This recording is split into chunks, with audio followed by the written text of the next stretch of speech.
निश्चित समाकलन की सहायता से उस बाल्टी का वक्र पृष्ठ एवं आयतन ज्ञात कीजिए जिसके ऊपर और नीचे के सिरों के व्यास क्रमशः 18 सेंटीमीटर तथा 12 सेंटीमीटर और गहराई 16 सेंटीमीटर है। बहुत ही अच्छा क्वेश्चन है। अब इंग्लिश मीडियम वालों के लिए प्रॉब्लम हो रही है, इस बात को मैं समझ रहा हूँ, लेकिन 100% इंग्लिश में एक्सप्लेन करना पॉसिबल नहीं है। इसलिए पॉसिबल नहीं है कि हिंदी मीडियम वाले भी बहुत ज़्यादा संख्या में हैं। अब जितना संभव होता है हम इंग्लिश बोल देते हैं, बोलने का प्रयास भी करते हैं, लेकिन 100% इंग्लिश में क्वेश्चन लिखना, उसको सॉल्व करना, that is totally impossible. Using definite integral find the volume and surface area of bucket whose diameter of upper and lower ends respectively 18 centimeter and 12 centimeter and depth 16 centimeter। Figure हमने ए बनाया है। ए आपका semi vertical angle alpha है और ए radius हो जाएगा, कितना दिया है 12 का हाफ 6, क्योंकि डायमीटर का हाफ रेडियस होता है। ये इधर का रेडियस पूरा है यहाँ से यहाँ तक 18 का हाफ 9 सेंटीमीटर, क्योंकि डायमीटर का हाफ होता है रेडियस। और इसकी डेप्थ दिया है बकेट की 16 सेंटीमीटर, लिख लिया हमने। अब सेमी वर्टिकल एंगल अल्फा है और ओ डैश के पैरेलल हमने एक लाइन सेगमेंट एल ड्रॉ कर लिया। ए एंगल अल्फा तो ये भी अल्फा। और यहाँ पे हम लोगों का जो कोऑर्डिनेट है, ओरिजिन ट्रीटिंग एज ओरिजिन, क्योंकि ये एक्स एक्सिस है वाई एक्सिस है, और ये O dash depth of bucket 16 centimetre, therefore coordinate of O dash is 16,0। Coordinate में फाइंड हो चुका है बच्चों। अब हमें वही इंटीग्रांड y की वैल्यू फाइंड करनी है। अब रेखा ए बी का जो समीकरण है, ए वाई का काम करेगा, इंटीग्रांड का काम करेगा। और ये रेखा कहाँ से होके जा रही है? ओरिजिन से नहीं जा रही है। ए वाई एक्सिस पे 6 सेंटीमीटर का पार्ट इंटरसेप्ट करते हुए जा रही है। तो the equation of line intercepted part Y axis and inclined angle X axis, तो उस रेखा का समीकरण होता है उस लाइन का y = mx + c। और जो लाइन ओरिजिन से पास होती है उसका इक्वेशन होता है y = mx। तो ये ऐसी लाइन है बच्चों, ये ओरिजिन से पास नहीं हो रही है। तो y = mx + c, m = tan alpha into x plus c is the intercepted part on y axis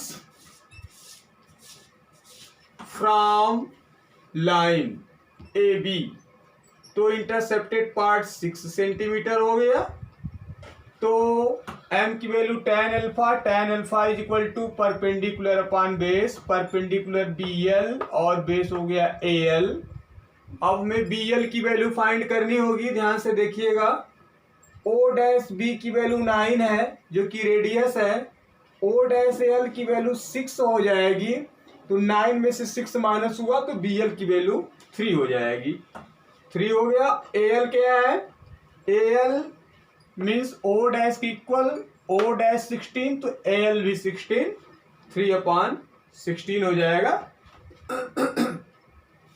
इतना हो गया, क्योंकि एक रेक्टेंगल बन रहा है और यहाँ पर आपका 3/16 हो गया।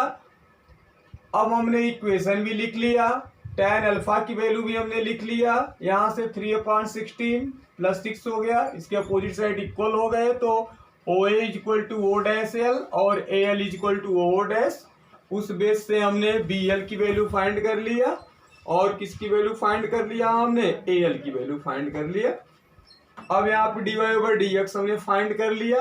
अब वॉल्यूम ऑफ बकेट, और बकेट का वॉल्यूम हम फाइंड कर रहे हैं, तो वही फार्मूला, लिमिट तो मिली गई है 0 to 16 y² dx। y की वैल्यू यहाँ है 3/16 x + 6 का होल स्क्वायर। अब यहाँ पे बच्चों a+b के होल स्क्वायर का फार्मूला आप लोग अप्लाई कर दीजिए, a² + b² + 2ab। जानते हैं आप लोग, 6th 7th में फार्मूला है। अब उसके बाद हमने इंटीग्रेट 9/256 x² को इंटीग्रेट कर दिया, फिर 36 को इंटीग्रेट किया, और फिर हमने 9/4x को इंटीग्रेट किया। अब जो इंटीग्रेबल है उनको इंटीग्रेशन के आगे रखेंगे, जो इंटीग्रेट नहीं हो सकते उनको इंटीग्रेशन साइन के आउट कर देंगे, कर दिए।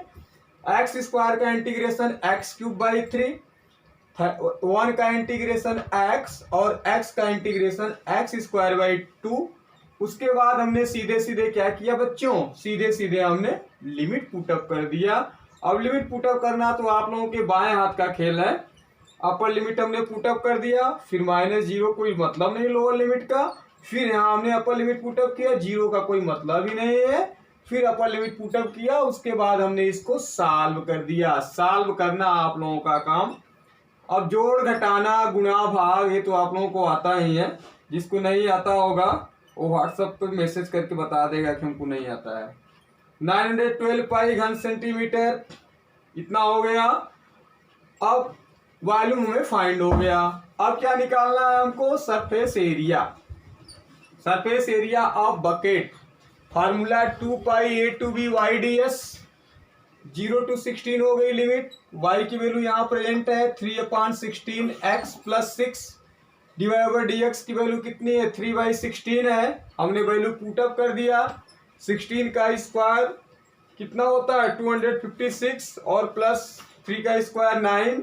256 में 9 ऐड करेंगे तो 265 आ जाएगा, जो कि हमने बाहर ले लिया। और 16 के स्क्वायर 256, उसका स्क्वायर रूट 16 हो गया, बाहर हमने ले लिया। और उसके बाद 2 8 जा 16 हमने कैंसिल भी कर दिया। उसके बाद जो इंटीग्रांड था 3/16 + 6, हमने इसका क्या किया, इंटीग्रेशन किया। x का x² 2 हो जाएगा, 2 × 16 32, और 1 का x हो जाएगा, 6 आउट रहेगा 6x। 0 to 16 हम लिमिट पुटअप कर देंगे। लिमिट पुटअप करने के बाद सॉल्व करना है, आप लोगों का काम है। हमारा मेन वर्क यहाँ पे आपको यही है, फिगर कैसे इसका स्केच होगा, कैसे ड्रा होगा, किस तरह से इसकी ट्रेसिंग होगी, और हम कैसे लिमिट फाइंड करेंगे, और कैसे हम इसके लिए इक्वेशन फाइंड करेंगे। अगर इतना हम बता दिए तो शेष फार्मूला प्लस इंटीग्रेट करना प्लस लिमिट पुटअप करना, ये सब आप लोगों का वर्क है। ठीक है, अब हम नेक्स्ट प्रॉब्लम पे आते हैं।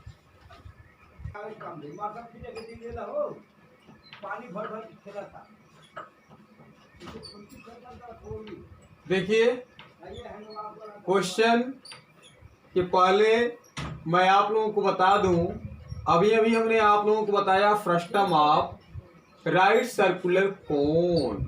अब हम आप लोगों को बताने जा रहे हैं फ्रस्टम ऑफ स्फीयर।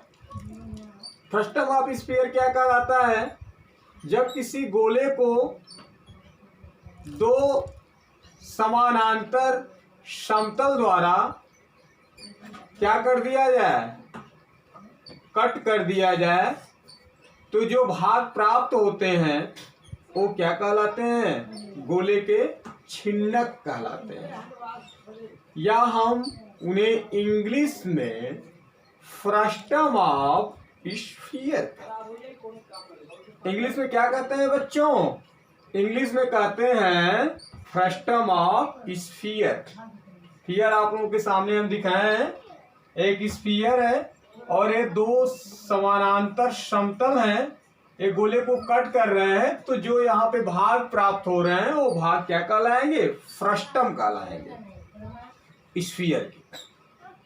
अब देखिए ध्यान से, हमने यहाँ पे एक क्वेश्चन लिया है क्वेश्चन कह रहा है कि 18 सेंटीमीटर व्यास का एक गोला दो समांतर समतलों से 3 बराबर ऊंचाई के भागों में विभाजित किया जाता है। प्रत्येक भाग का आयतन ज्ञात कीजिए। क्वेश्चन है कि find the volume of each part of sphere diameter 18 centimeter and equal heights divided by two parallel planes। Two parallel planes से जो स्फीयर इक्वल हाइट में डिवाइड किया जा रहा है और उस स्फीयर का डायमीटर 18 सेंटीमीटर है, उस पार्ट का वॉल्यूम फाइंड कीजिए जो टू पैरेलल प्लेन्स से डिवाइड हो रहे हैं। उस पार्ट का आपको क्या फाइंड करना है? वॉल्यूम फाइंड करना है। ठीक है, तो यहाँ पे क्योंकि 18 सेंटीमीटर डायमीटर दिया है तो सेंटर हो गया तो रेडियस हो गया 9। तो ओरिजिन है, ए एक्स एक्सिस है, ए वाई एक्सिस है, तो ओरिजिन का कोऑर्डिनेट आप लोग जानते ही हैं। ओरिजिन का कोऑर्डिनेट 0, 0 और यहाँ पे रेडियस है तो पी का coordinate 9, 0 according to quadrant rule इधर -9, 0। हमने टू पैरेलल प्लेन ड्रॉ कर लिया, एक प्लेन ए है और एक प्लेन ए है, दोनों प्लेन पैरेलल हैं और हाइट्स इक्वल है। जितनी हाइट सी ए है वही हाइट यहाँ पे ओ बी, और इसको हमने एम लेट कर लिया। तीनों सेम हाइट है, फिगर में थोड़ा मेरा नहीं लग रहा है, आप लोग समझ लीजिए कि तीनों हाइट क्या है? सेम है, क्योंकि 3 बराबर ऊंचाई की बात कर रहा है कि वो जो भाग है, वो जो पार्ट है, तीनों पार्ट की जो हाइट है वो क्या है बच्चों? सेम है। तो एक ये वाली हाइट हो गई। थोड़ा फिगर हमारा इक्वल हाइट दिख नहीं रहा है, थोड़ा सा हम कोशिश कर रहे हैं दिख जाए इक्वल हाइट में। ये तो जितनी हाइट एसी की होनी चाहिए वही हाइट ओएम की, वही हाइट बीडी की। जितनी हाइट एसी की होनी चाहिए वही हाइट ओएम की होनी चाहिए और वही हाइट बीडी की होनी चाहिए। यानी ये तीनों सेम हाइट की बात यहाँ पे हो रहा है बच्चों। अब यहाँ पर जो पार्ट फाइंड हो रहे हैं उनका वॉल्यूम फाइंड करना है। आप लोगों को इजी सी बात पता है कि वॉल्यूम फाइंड करने के लिए लिमिट चाहिए और क्या चाहिए? इंटीग्रांड चाहिए। तो यहाँ पे हमारा जो इक्वेशन ऑफ सर्कल होगा, इक्वेशन ऑफ सर्कल वो होगा जिसका सेंटर 0, 0 होगा और जिसका रेडियस 9 होगा। तो x² + y² = 81 हो जाएगा। y² = 81 - x²। हमें इंटीग्रांड का पता हो चुका है बच्चों। अब हमें क्या, सर्कल का हमने इक्वेशन लिखा है, अब हमें क्या पता लगाना है? अब हमें पता लगाना है कि लिमिट क्या है। यहाँ 3 पार्ट में है, first part, second part, third part. First part, second part, third part let भी कर लिए हैं हम। फर्स्ट पार्ट को फाइंड करने के लिए लिमिट 3 to 9 है हमारी। अब फर्स्ट पार्ट के वॉल्यूम को हमने v1 लेट कर लिया और फार्मूला लगा दिया पाई 3 to 9 y² dx। अब फार्मूला वगैरह पे कॉन्सेप्ट आपका होना चाहिए, काफ़ी क्वेश्चन हम बता भी चुके हैं और इस पे कॉन्सेप्ट तो होना देखिए एकदम कंपलसरी है। और जब तक परिश्रम नहीं करेंगे आप लोग कुछ भी पॉसिबल नहीं है। परिश्रम तो करना ही पड़ेगा हर हाल में। और जहाँ भी आप लोगों को प्रॉब्लम हो रही है आप लोग क्वेश्चन पूछते रहिए, चाहे वो क्वेश्चन आगे का हो चाहे पीछे का हो, कहीं का हो। बिल्कुल आप लोग फ्री हैं क्वेश्चन पूछने के लिए, बिल्कुल पूछिए और बिल्कुल हम बताएंगे 100%। लेकिन पूछेंगे वही लोग जो लोग पढ़ रहे होंगे ना, जो पढ़ेंगे नहीं वो कहीं फंसेंगे नहीं, और जब कहीं फंसेंगे नहीं तो पूछेंगे नहीं। इजी सी बात है। तो आप लोग परिश्रम करिए और जो प्रॉब्लम होती है पूछते रहिए, मैं हेल्प करने के लिए आप लोगों के लिए तैयार हूँ। अब देखिए, तो y² की वैल्यू यहाँ से 81 - x² dx। अब यहाँ पे 3 to 9 81 dx -3 to 9 इंटीग्रेशन कर रहे हैं अलग अलग करके, एक्स स्क्वायर डी एक्स, 1 का इंटीग्रेशन एक्स, इसका एक्स क्यूब बाई 3, और लिमिट आप देख ही रहे हैं 3 to 9 है। 3 to 9 हमने क्या किया, लिमिट पुटअप कर दिया, अपर लिमिट पुटअप किया हमने 9, और फिर लोअर लिमिट पुटअप क्या कर दिया हमने 3 पुटअप कर दिया, और उसके बाद हमने क्या किया 3 से 279 को कैंसिल भी कर दिया, यहाँ भी कैंसिल हो गया, ऐड सब्ट्रैक्ट हमने कर दिया, ऐड सब्ट्रैक्ट कर दिया, तो ये ऐड हमने किया तो 738, इसको हमने ऐड किया तो -486, सब्ट्रैक्ट किया हमने 252, आपका आंसर आ गया 252 पाई घन सेंटीमीटर। अब यहाँ पे आप देख रहे हैं कि आपका वॉल्यूम फाइंड हो गया। अब वॉल्यूम फाइंड होने के बाद पार्ट 1 का वॉल्यूम तो आप फाइंड कर चुके हैं। अब पार्ट 2 पे आइए। पार्ट 2 के लिए आप देख रहे हैं ये इंटीग्रांड तो सबके लिए सेम रहेगा।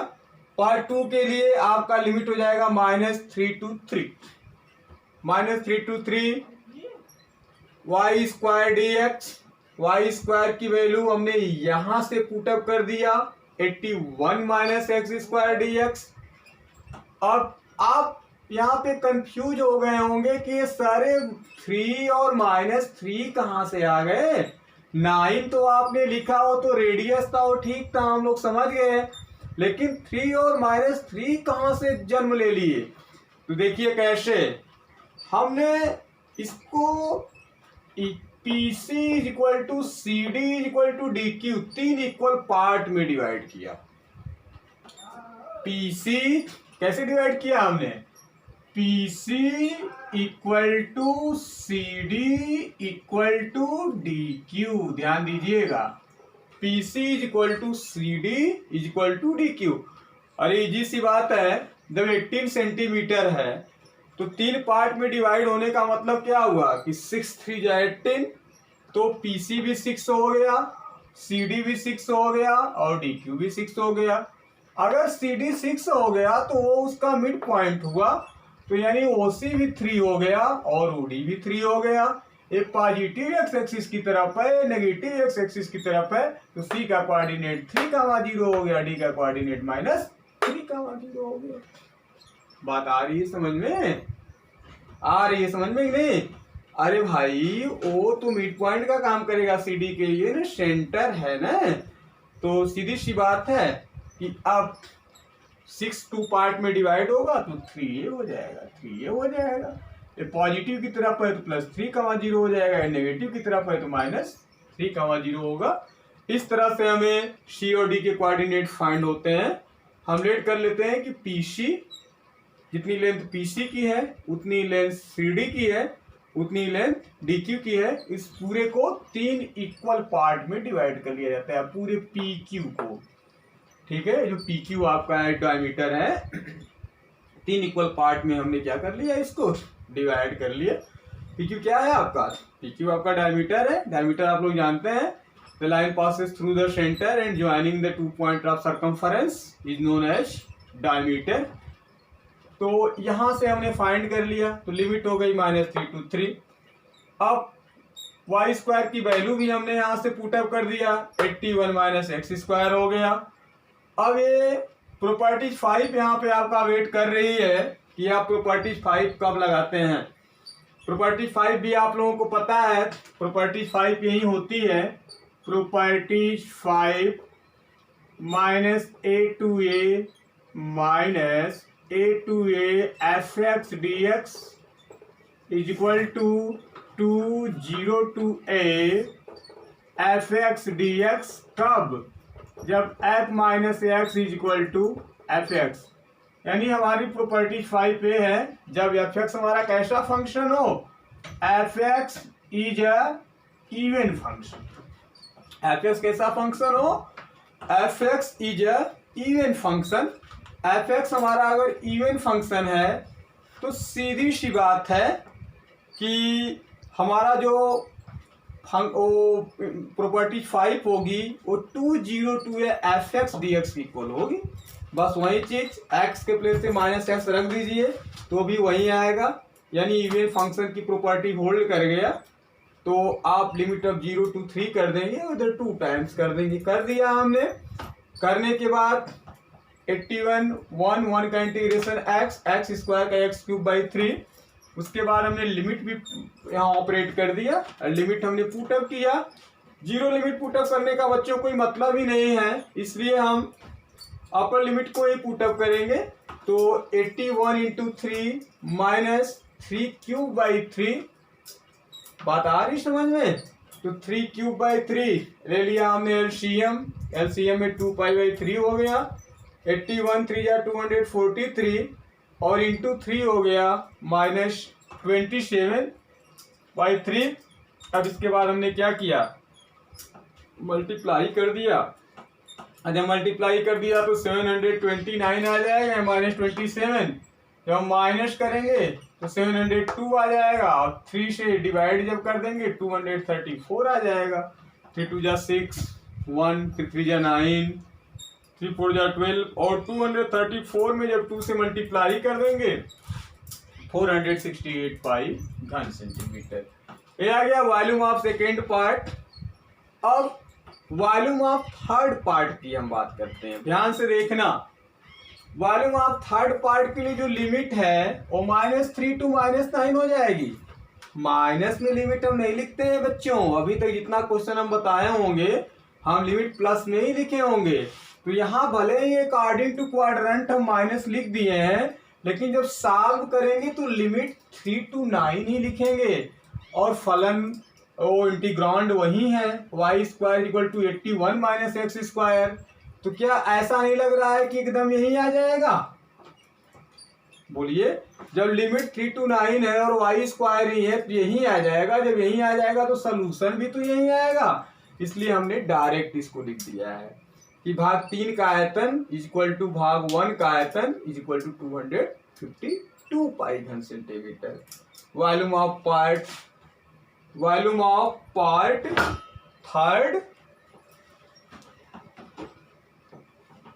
= वॉल्यूम ऑफ पार्ट 1। तो ये रहा प्रॉब्लम, और बहुत ही अच्छा प्रॉब्लम है। इससे रिलेटेड जो एक्सरसाइज में, एग्जाम्पल में कहीं भी जो क्वेश्चन आपको दिखाई दे रहे हैं उसको सॉल्व आप करते रहिए। और मैं जितने टाइप के क्वेश्चन है निश्चित रूप से बताता रहूँगा आप लोगों को, और मैं आशा भी करता हूँ कि आप लोगों को समझ में भी आता है जो मैं बताता हूँ। और थोड़ी बहुत जो प्रॉब्लम हो रही है विजन में या कुछ नहीं स्पष्ट दिखाई देता है, तो अब प्रयास करके उसको हम धीरे धीरे दूर भी करने का प्रयास कर रहे हैं, जितना संभव हो रहा है। फिलहाल आप लोग परिश्रम जारी रखिए, और जहाँ भी आप लोगों को कंफ्यूजन हो उस स्टेप को भी क्लियर करना है, भेज दीजिए। सर इस स्टेप पे प्रॉब्लम है, और किसी क्वेश्चन में प्रॉब्लम है उसको भी आप व्हाट्सएप ग्रुप में सेंड करिए, मैं निश्चित आप लोगों का हेल्प करूँगा। ठीक है, और आप लोग मेहनत करिए, मेहनत का ही रिस्पांस अच्छा मिलता है। और अब हम नेक्स्ट प्रॉब्लम की ओर चलते हैं।